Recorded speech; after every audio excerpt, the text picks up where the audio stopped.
2021년 11월 18일 연중 제33주간 목요일 제1독서 마카베오기 상권 2장 15절에서 29절의 말씀입니다.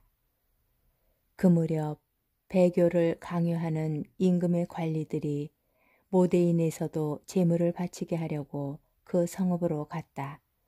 이스라엘에서 많은 사람이 그 관리들 편에 가담하였지만 마타티아스와 그 아들들은 한데 뭉쳤다.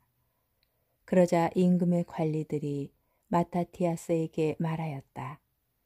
당신은 이 성읍의 지도자일 뿐만 아니라 존경을 받는 큰 사람이며 아들들과 형제들에게도 지지를 받고 있어. 모든 민족들과 유다 사람들과 예루살렘의 남은 자들처럼 당신도 앞장서서 왕명을 따르시오. 그러면 당신과 당신 아들들은 임금님의 벗이 될 뿐만 아니라 금과 은과 많은 선물로 부귀를 누릴 것이요. 그러나 마타티아스는 큰 소리로 대답하였다. 임금의 왕국에 사는 모든 민족들이 그에게 복종하여 저마다 자기 조상들의 종교를 버리고 그의 명령을 따르기로 결정했다 하더라도 나와 내 아들들과 형제들은 우리 조상들의 계약을 따를 것이요. 우리가 율법과 규정을 저버리는 일은 결코 있을 수 없어. 우리는 임금의 말을 따르지도 않고 우리의 종교에서 오른쪽으로도 왼쪽으로도 벗어나지 않겠소. 그가 이 말을 마쳤을 때 어떤 유다 남자가 나오더니 모든 이가 보는 앞에서 왕명에 따라 모데인 제단 위에서 희생 제물을 바치려고 하였다. 그것을 본 마타티아스는 열정이 타오르고 심장이 떨리고 의분이 치밀어 올랐다. 그는 달려가 제단 위에서 그 자를 쳐 죽였다.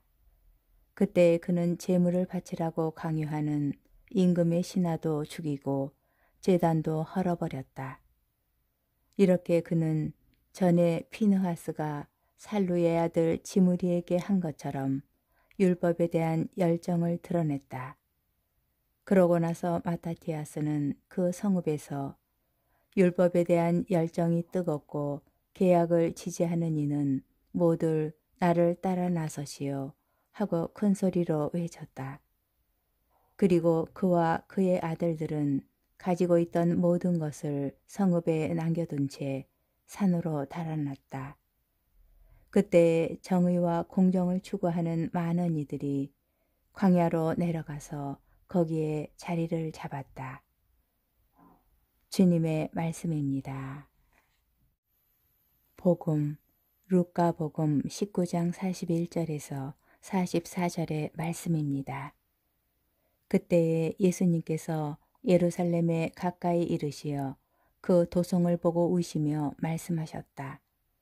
오늘 너도 평화를 가져다 주는 것이 무엇인지 알았더라면, 그러나 지금 내 눈에는 그것이 감추어져 있다. 그때가 너에게 닥쳐올 것이다. 그러면 너의 원수들이 내 둘레에 공격 축대를 쌓은 다음 너를 에워싸고 사방에서 조여들 것이다. 그리하여 너와 내 안에 있는 자녀들을 땅바닥에 내동댕이 치고 내 안에 돌 하나도 다른 돌 위에 남아있지 않게 만들어버릴 것이다. 하느님께서 너를 찾아오신 때를 네가 알지 못하였기 때문이다. 주님의 말씀입니다. 오늘의 묵상.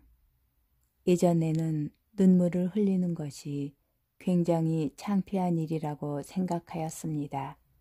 초등학교 때 친구와 싸우고 나서 울면 지는 것이라고 생각하였으니까요. 그런데 요즘은 자주 울컥합니다. 강의를 할 때도 영화를 보거나 텔레비전을 보면서도 조용히 눈물을 훔칠 때가 많습니다. 눈물은 단순히 슬픔을 표현하지 않습니다. 기쁠 때도 슬플 때도 전혀 다른 감정 안에서 눈물을 흘립니다. 분노하거나 억울하고 안타까울 때도 눈물을 흘립니다. 어쩌면 눈물의 의미는 감동과 공감이 아닐까 생각합니다. 누군가의 기쁨과 슬픔에 감동하고 공감하며 자신의 추억을 떠올리며 눈물을 흘립니다. 반대로 누군가가 자신의 생각과 마음에 공감해 주지 못할 때, 그리고 자신을 진정으로 이해해 주지 못할 때 억울해하며 눈물을 보입니다. 오늘 예루살렘 도성을 보고 흘리신 예수님의 눈물은 어떤 의미일까요? 오늘 너도 평화를 가져다 주는 것이 무엇인지 알았더라면 하시며 말을 잇지 못하고 눈물을 흘리시는 예수님의 모습에서 안타까움이 엿보입니다. 예수님의 눈에 보이는 뻔한 결과를 그들이 알지 못하였기 때문입니다. 억울함도 있으셨을 것입니다. 당신께서 그들을 위해서 그렇게 많은 말씀과 사랑을 베푸셨지만 그들은 변하지도 달라지지도 않았기 때문입니다. 예수님의 안타까움은 또한 그들이 겪을 아픔에 대한 공감입니다. 예수님께서는 제자들이 혼란에 빠져 얼마나 힘들어할지 걱정하고 아파하십니다. 예수님께서는 지금 우리를 보시면서도 눈물을 흘리고 계십니다. 안타까움에, 분노와 슬픔에, 그리고 우리가 겪고 있는 아픔과 고통에 함께 눈물을 흘리십니다. 그런데 혹시 다른 눈물을 흘리고 계신지도 모르겠습니다. 우리가 회개하는 모습, 당신 뜻을 따라 잘 살아가고 있는 모습에 흘리시는 기쁨과 감동의 눈물 말입니다. 여러분은 예수님께 어떤 의미의 눈물을 드리고 있습니까?